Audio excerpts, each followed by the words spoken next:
Bonjour, comment ça va? Alors aujourd'hui, 71e vidéo de ma série des 100 conseils en 100 vidéos. Et donc, pour ceux qui me regardent pour la première fois, je suis Sabine, je suis consultante en marketing et je travaille sur des projets principalement pour des femmes qui vivent un peu partout dans le monde et qui souhaitent développer un projet en ligne et pouvoir vivre de ce projet. Donc je travaille avec des personnes dans beaucoup de domaines différents, mais qui ont vraiment des points communs. Et c'est ce dont je voudrais pouvoir parler avec vous un peu aujourd'hui. C'est pour revenir un peu sur un des thèmes que j'ai abordé sur le choix des personnes de son client idéal. C'est vraiment quelque chose qui est un travail important à faire au niveau du marketing, au niveau de la base de n'importe quelle entreprise ou de n'importe quel projet, de vraiment penser pour qui est-ce que je souhaite travailler, à qui correspondent les solutions que j'ai, quels sont les problèmes que que mes solutions, mes services ou mes produits aident à résoudre dans la vie quotidienne de mon client idéal. Et donc le titre de cette vidéo, c'est vraiment comment attirer son client idéal.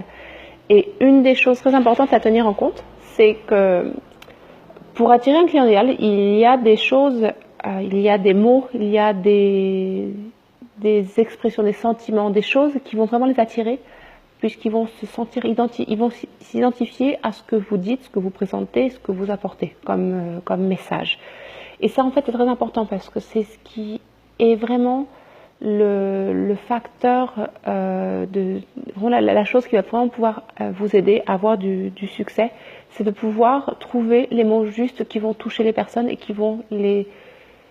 amener à vous contacter, à acheter vos produits ou à vous contacter pour pouvoir avoir vos services. Et ça, c'est vraiment important parce que c'est ce qui va vraiment vous aider pour la communication, pour le marketing, pour la présentation le parti visuel aussi de votre projet. Et c'est aussi important,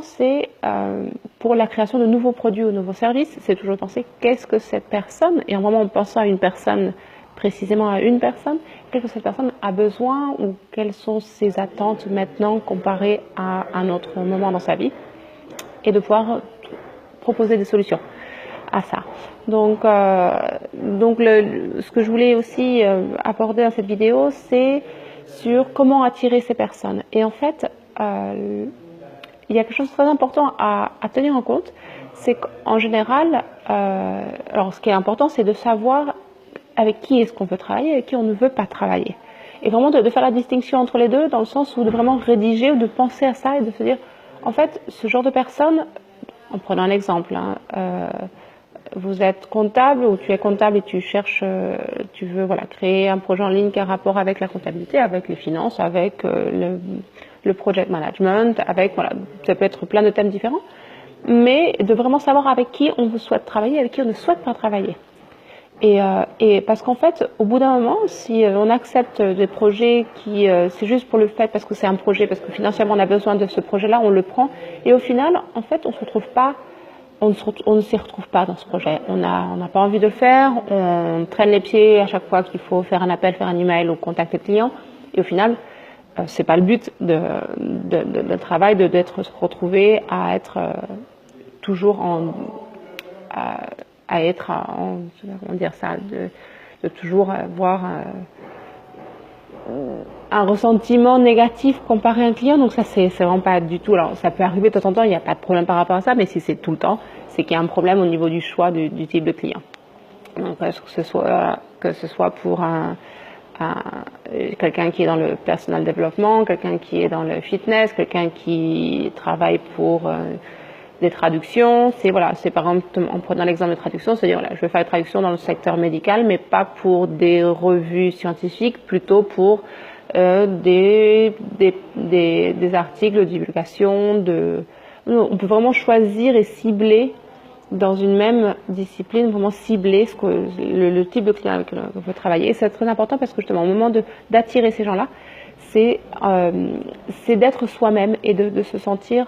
en accord avec tout le temps, sans se dire alors il faut absolument que je dise telle ou telle chose. Non, la manière la plus facile de pouvoir attirer son client idéal, c'est de prendre quelqu'un qui est proche de ce que l'on ressent, de sa personnalité, et de trouver une manière de pouvoir attirer ces gens-là en parlant de nous-mêmes. Alors pas de nous-mêmes, de notre vie personnelle, mais de ce que l'on ressent, des problèmes qu'on rencontre dans notre vie de tous les jours, donc en tant qu'entrepreneur, en tant que consultant, en tant qu'employé dans une entreprise, si tu es encore employé. Mais voilà, de vraiment trouver quelque chose, voilà, toutes les choses qui nous représentent et qui vont faire que notre client idéal va se retrouver dans notre histoire. Et ça, en fait, c'est beaucoup plus, ça a beaucoup plus d'impact que de chercher, de dire, alors, notre client idéal, c'est une personne. Alors, c'est important de le faire, mais essayer de trouver quelque chose qui est proche à ce que l'on est. Parce qu'au moment de chercher